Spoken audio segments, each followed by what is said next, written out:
After the Civil War, the 5 indigenous nations living in what's now Oklahoma gave a group of freed people land on which to start new lives. Word got out that the territory was a safe place for newly liberated people, creating a land rush that only got more intense through the rest of the century. In 1889, O.W. Gurley, born to freed people in Alabama, moved to Oklahoma, where he purchased 40 acres with the idea of supporting other Black people to buy land and build homes and businesses. Often called the architect of Greenwood, the neighborhood in Tulsa, sometimes referred to as Black Wall Street, Gurley provided loans and other support to encourage the creation of a new community for Black people. 10 years later, he was joined by J.B. Stratford, a Black lawyer from Kentucky, who built homes and businesses, including a luxury hotel. In the intervening decade, restaurants, doctor, dentists, lawyers' offices, schools, grocery stores, candy stores, banks, churches, pool halls, hair salons, theaters had all opened up.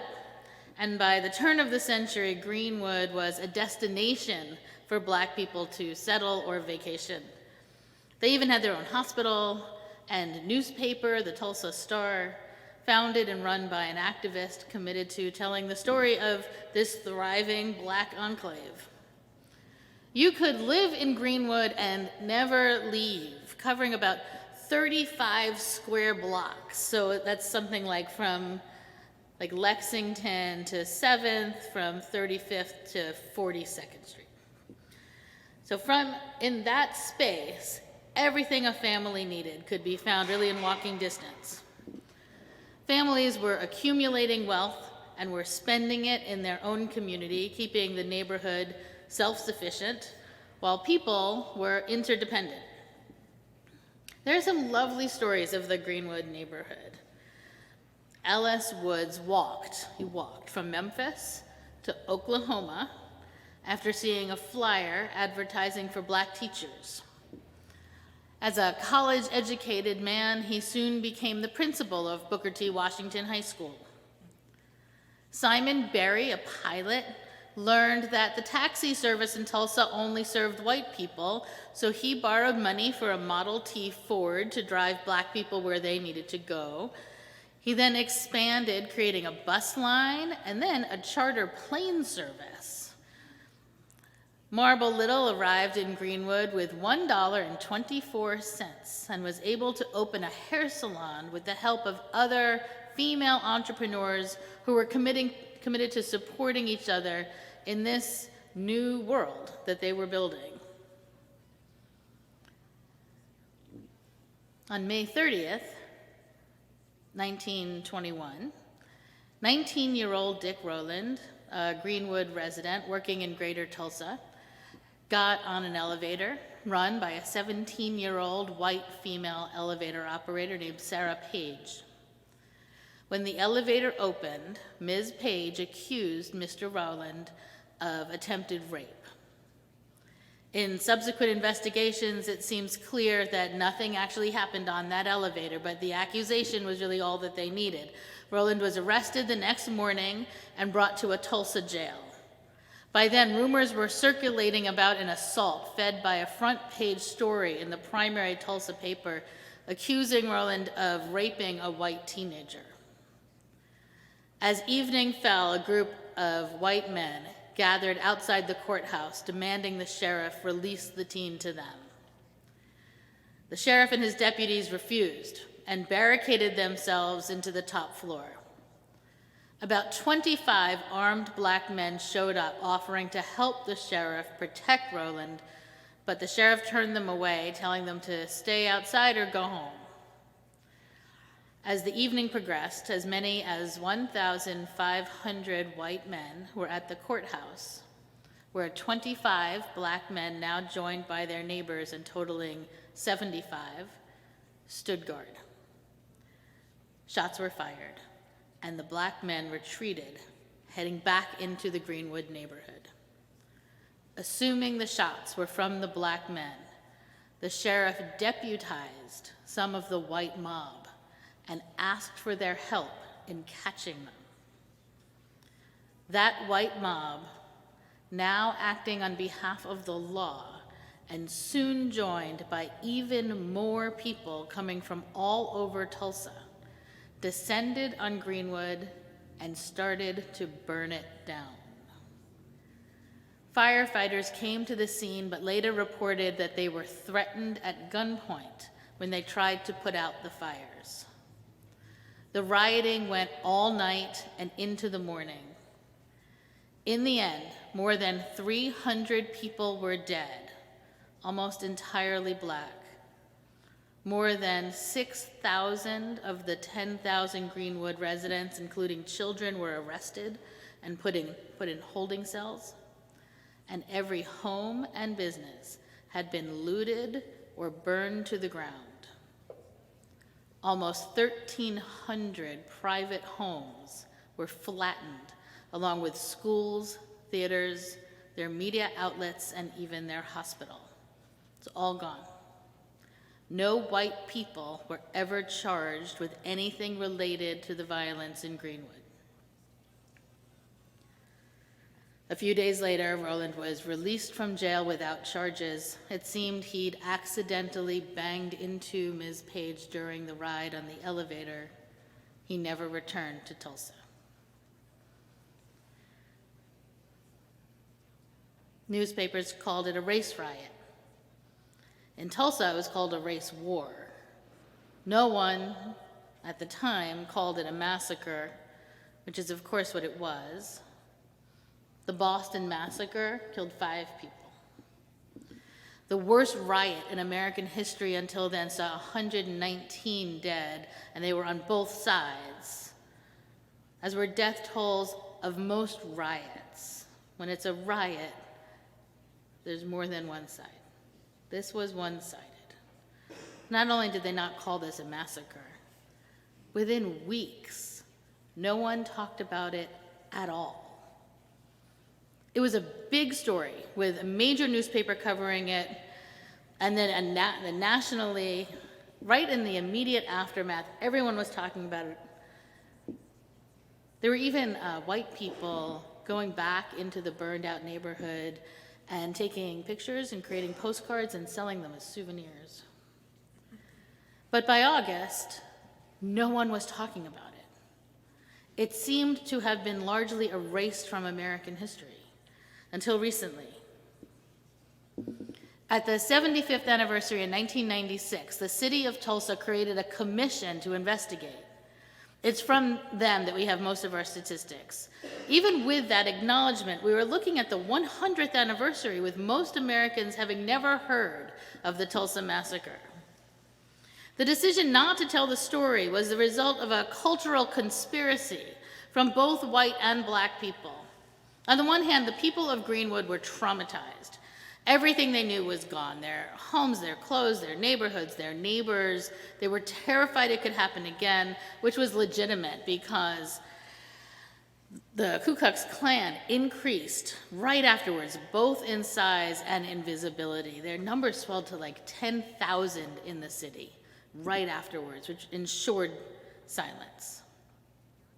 And white people didn't want to keep talking about it either. The city officials were afraid of scaring off oil tycoons with talks of riots, and other residents were just happy it was all behind them.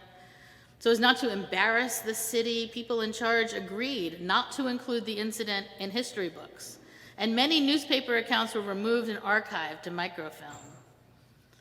Black residents didn't want to pass on the pain to their children or to dampen their ambitions, and white residents didn't want to admit any of this had happened at all. So together, they ensured that this story was never told.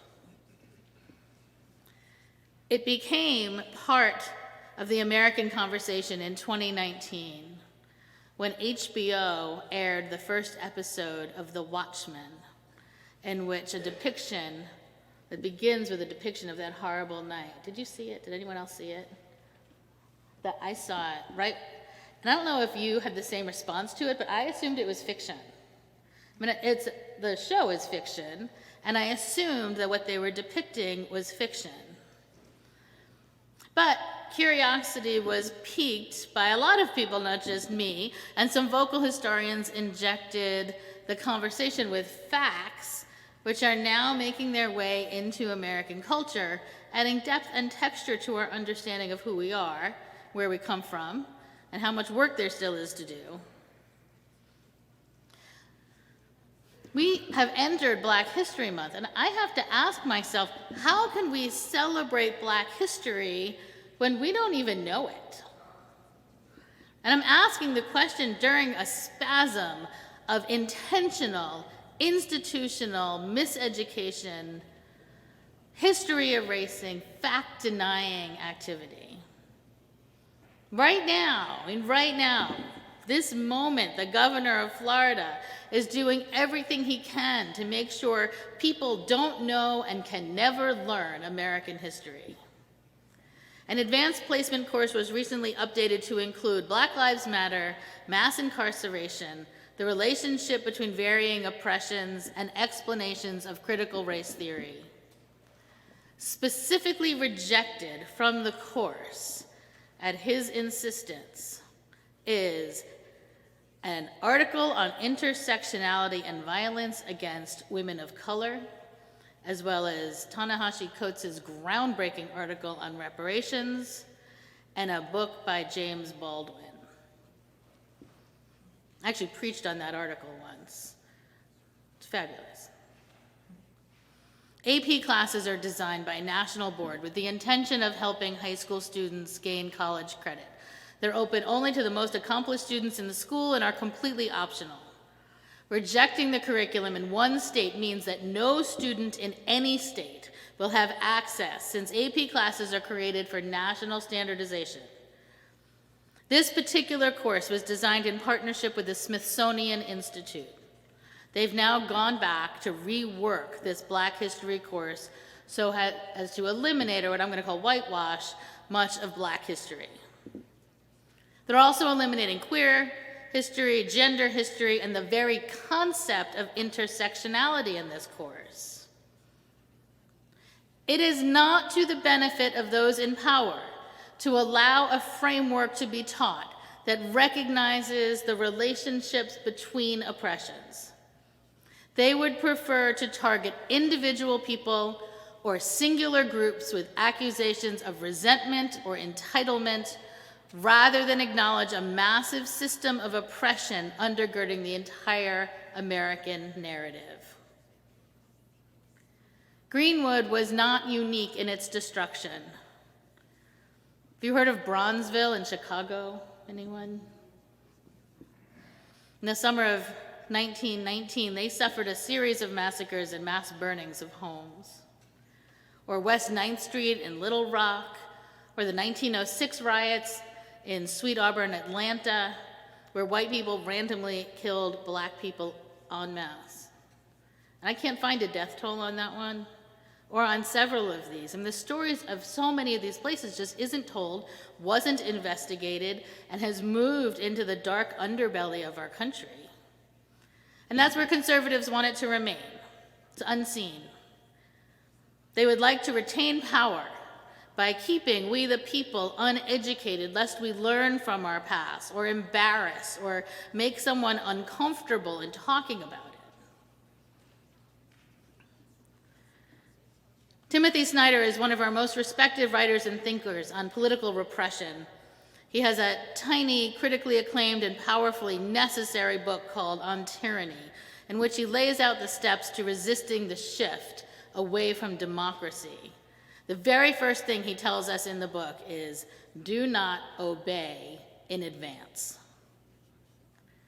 Very often, especially in the early stages of the shift into authoritarianism, power is given freely to autocrats. We see what they want and we let them have it. Sometimes, like the case of Ron DeSantis wanting the College Board to change the curriculum, they ask for it or even demand it, even though they have no moral or legal standing for such a thing.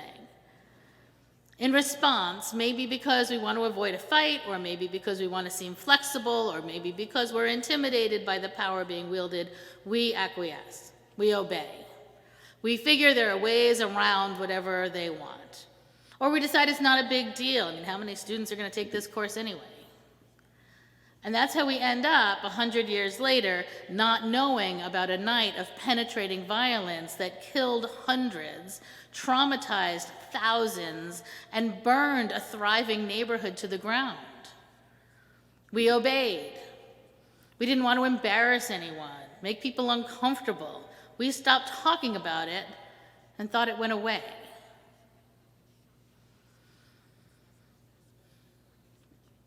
One month a year, the shortest month at that, we talk about Black history. I always think it's a little bit absurd. I mean, it's absurd that it's the last month. It's absurd that we do it just for 1 month. But the truth is, Black history is American history. We need to focus on this for a month, and we need to incorporate it into all of our conversations all year long. And we do it for this 1 month just to make sure that the past is in sharp relief. We look carefully, thoughtfully, meticulously, investigating, we pull at all the threads, right? All those threads that we have yet to consider. And then we weave those threads into the rest of the larger story. The story of Greenwood is part of the story, right? The story of the GOP trying to erase that history is also part of the story. We reclaim our history by telling the stories, by reclaiming the narrative, pushing back when someone tries to stop us. And there is hope just in the struggle. There's hope in the fact that people are struggling, that we haven't acquiesced, that we are raising our voices, we're using our pens, we're using our pulpits, we're using our pews. And I want to encourage you to use a little curiosity too. Investigate the things you don't know. See if there are stories no one is telling and start telling them. Maybe post them to our collective, to our Facebook. Send them to me, send them to each other. Talk about them over coffee, talk about them over dinner, talk about them together with your friends, with your family. The trauma inflicted on the Greenwood community wasn't unique, and it isn't over. The people of Memphis can assure us of that. So let's commit to keeping the stories alive. And when we do that, we keep our communities alive. We keep our history alive. We keep ourselves alive. We keep each other alive, each of us nurtured by truth so we can embody justice.